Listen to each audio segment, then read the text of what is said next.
बिस्मिल्लाहिर्रहमानिर्रहीम नहमदुहु व नसल्ली अला रसूलिहिल करीम अम्मा बाद।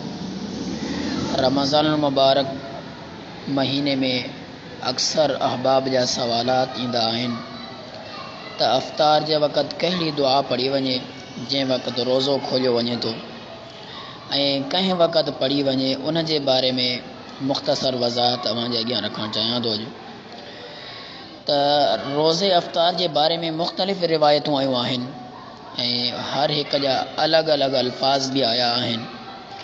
जेके मशहूर रिवायतूं आहिनि तक़रीबन 5 रिवायतूं आहिनि ऐं उन 5 जे अंदरि ई ज़ोफ़ मौजूदु आहे। उन जे अॻियां रखां थो। सभ खां पहिरीं रिवायत मिसाल जे तौर ते मुआज़ बिन ज़हरा जी रिवायत आहे, ताबई आहे। मुरसल रिवायत करे थो, फरमाए थो कि त मूं वटि इहा ॻाल्हि रसूलुल्लाह सल्लल्लाहु अलैहि वसल्लम जे बारे में पहुती आहे त पाण करीम सल्लल्लाहु अलैहि वसल्लम जंहिं वक़्तु रोज़ो खोलींदा हुआ उन वक़्तु ही दुआ पढ़ंदा हुआ, अल्लाहुम्मा लका सुम्तु व अला रिज़्क़िका अफ़्तरतु। ऐं ही दुआ अबू दाऊद जे अंदरि मौजूदु आहे, हदीस नंबर 2358। ऐं ही रिवायत मुरसल आहे ऐं सुनन दारक़ुतनी ऐं इमाम इब्न हजर रहमहुल्लाह अत-तलख़ीसुल हबीर जे अंदरि बि इन रिवायत जी तहसीन कई आहे, यानी हसन करार ॾिनो अथनि। लेकिन रिवायत मुरसल हुजण जे करे दीगर तमामु मुहद्दिसीन इन खे ज़ईफ़ करार ॾिनो आहे। इन ई हदीस यानी मुआज़ बिन ज़हरा ताबई खां जेको आहे सो मुख़्तलिफ़ अल्फाज़ सां इहा रिवायत मौजूदु आहे ऐं बाज़ इब्न मुसन्ना जे अंदरि इहे अल्फाज़ बि आहिनि अमलुल यौम वल लैल जे अंदरि त अल्हम्दुलिल्लाहि अल्लज़ी अआननी फसुम्तु व रज़क़नी फअफ़्तरतु। बहरहाल इन तमामु रिवायतुनि खे मुरसल हुजण जे करे ज़ईफ़ करार ॾिनो वियो आहे। ऐं ॿिए नंबर ते हिकु रिवायत ही बि बयानु कई वेंदी आहे जेका मशहूरु आहे आवाम जी ज़बान ते। अनस रज़ी अल्लाह ताला अन्हु खां मरवी आहे त बेशक रसूलुल्लाह सल्लल्लाहु अलैहि वसल्लम जंहिं वक़्तु रोज़ो छोड़ींदा हुआ उन वक़्तु ही दुआ पढ़ंदा हुआ, बिस्मिल्लाहि अल्लाहुम्मा लका सुम्तु व अला रिज़्क़िका अफ़्तरतु तक़ब्बल मिन्नी इन्नका अंत समीउल अलीम। ही दुआ अद्दुआ जे अंदरि मौजूदु आहे, इमाम तबरानी हिन खे आंदो आहे ऐं इन दुआ जा बि मुख़्तलिफ़ अल्फाज़ आहिनि ऐं बाज़ अल्फाज़ इहे बि आया आहिनि जीअं मिसाल जे तौर ते ही हिते वाहिद जा लफ़्ज़ आहिनि, अल्लाहुम्मा लका सुम्तु, उन जॻह ते जमा जा अल्फाज़ इस्तेमालु कयल आहिनि। बहरहाल हिन रिवायत जे अंदरि रावी आहे दाऊद बिन ज़बरक़ान जेको मतरूक अल हदीस आहे ऐं इन खे इमाम इब्न हजर रहमहुल्लाह तफ़सील सां बयानु कयो आहे अत-तलख़ीसुल हबीर जे अंदरि जिल्द नंबर 2 सफ़ो नंबर 445 जे अंदरि। ऐं अहिड़ीअ तरह 3 नंबर ते हिकु रिवायत बयानु कई वेंदी आहे, इब्न अब्बास रज़ी अल्लाह ताला अन्हु ॾे मनसूब कयल आहे, अल्लाहुम्मा लका सुम्ना व अला रिज़्क़िका अफ़्तरना फ़तक़ब्बल मिन्ना इन्नका अंत समीउल अलीम। हीअ सुनन दारक़ुतनी जे अंदरि मौजूदु आहे, हदीस नंबर 2280 ऐं अहिड़ीअ तरह दीगर किताबनि जे अंदरि बि मौजूदु आहे।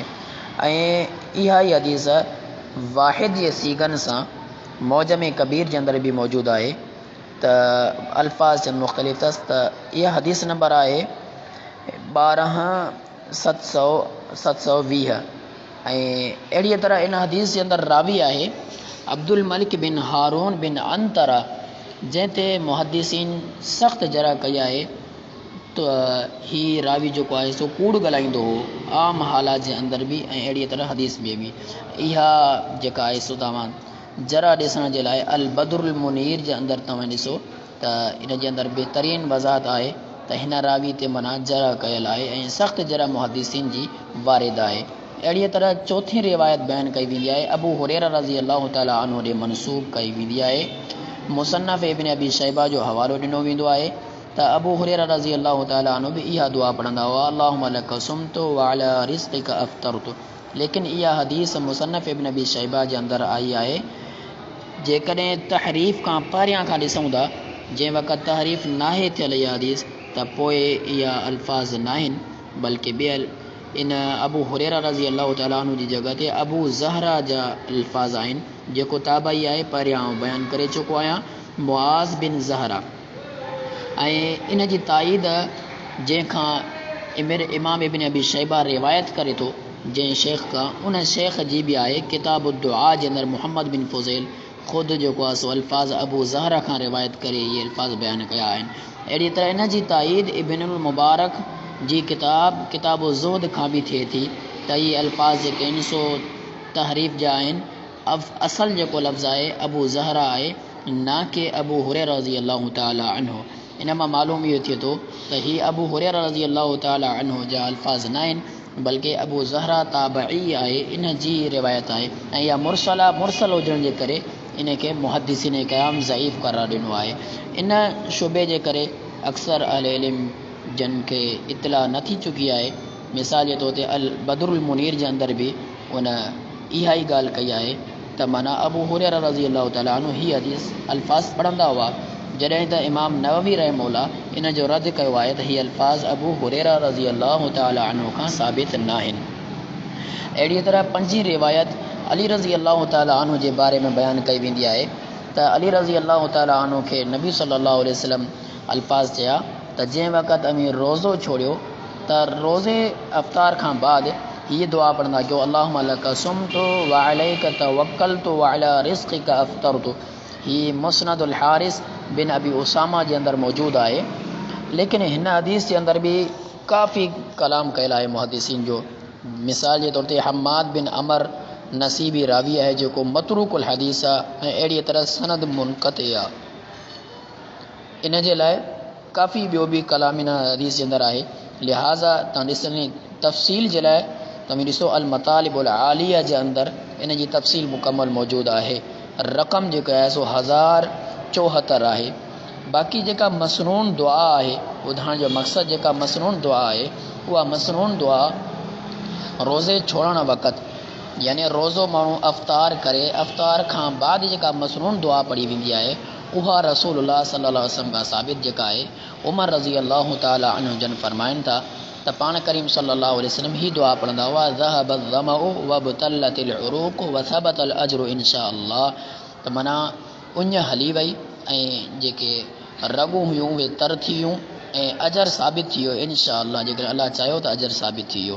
इहा रिवायत अबू दाऊद जे अंदरि बि आहे, हदीस नंबर 2357। ऐं अहिड़ीअ तरह सुनन दारक़ुतनी जे अंदरि बि आहे, हदीस नंबर 25। अहिड़ीअ तरह इन खे इमाम इब्न हजर रहमहुल्लाह इहो ॿुधायो आहे त इमाम दारक़ुतनी इन खे हसन करार ॾिनो आहे।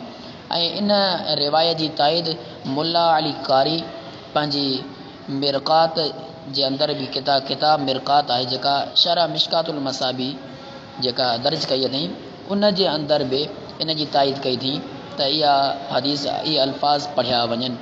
ऐं अहिड़ीअ तरह शेख सालेह अल उसैमीन रहमहुल्लाह बि इन खे जेको आहे सो ताईद कई आहे ऐं इहे अल्फाज़ ई साबित कया थी त इहे अल्फाज़ पढ़िया वञनि। ऐं उबैदुल्ला मुबारकपुरी रहमहुल्लाह मिराआतुल मफ़ातीह जे अंदरि हीअ पूरी दुआ लिखण खां बाद आख़िर में वज़ाहत कनि था त इहा दुआ रोज़े छोड़ण खां बाद में पढ़ी वञे।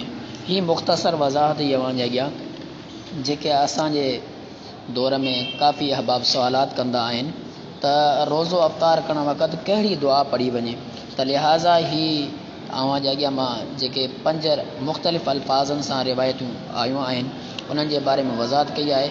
तमामु अल्फाज़नि ते कलाम आहे। जेका सही रिवायत अचे थी उहा रोज़ो अफ़्तार करण जे बारे में उहा हिकिड़ी रिवायत आहे। माण्हू रोज़ो छोड़ण खां बाद इहा दुआ पढ़े ज़हबल ज़मउ वबतलतिल उरूक़ वसबतल अज्रु इंशाअल्लाह। अल्लाह रब्बुल इज़्ज़त खां दुआ आहे त अल्लाह ताला असांखे सही माना में क़ुरान हदीस सम्झण ऐं इन खां बाद उन ते अमल करण जी तौफ़ीक़ अता फ़रमाए। वमा अलैना इल्लल बलागुल।